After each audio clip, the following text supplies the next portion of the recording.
Scott OlsonUniversity of Chicago professor Richard Thaler walks past portraits of previous Nobel winners as he arrives at his office after learning he had been awarded the Nobel Prize in Economic Sciences. Photo by Scott OlsonUniversity Images. It has been postulated that the quality of one's golf game correlates to their intelligence, or lack of it. The late Scottish author Sir Walter Simpson noted as such in his book, The Art of Golf. Excessive golfing dwarfs the intellect, he wrote. Nor is this to be wondered at when we consider that the more fatuously vacant the mind is, the better for play.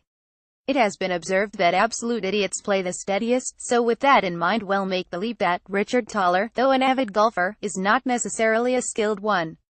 Thaler, a University of Chicago economics professor, recently was awarded the Nobel Prize in Economic Sciences for his contributions to behavioral economics. Richard H. Thaler has incorporated psychologically realistic assumptions into analyses of economic decision-making, the Nobel news release says.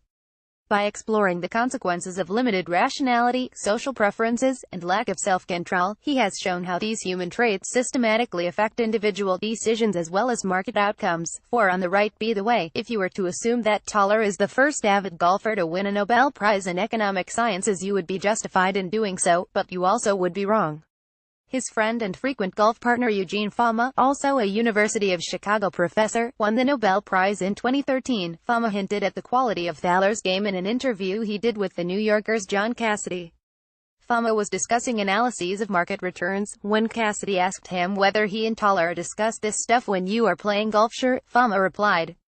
We don't want to discuss his golf game, that's for sure. Related study revealing link between intelligence and profanity is the best F% King news you'll hear all day. Suffice it to say that a Nobel laureate who maybe has a hitch in his swing at least understands golf at an elementary level. I fall into the following trap that every golfer I know experiences, he said in an interview with Jonathan Derbyshire of the Financial Times.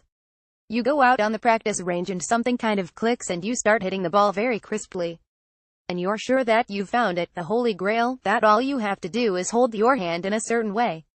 Then you go out on the golf course and it's completely disappeared. The lesson here is that even a Nobel laureate cannot outsmart the game, that Thaler's expertise in economics is of no help whatsoever in achieving an economy of strokes. Watch Golf Digest videos.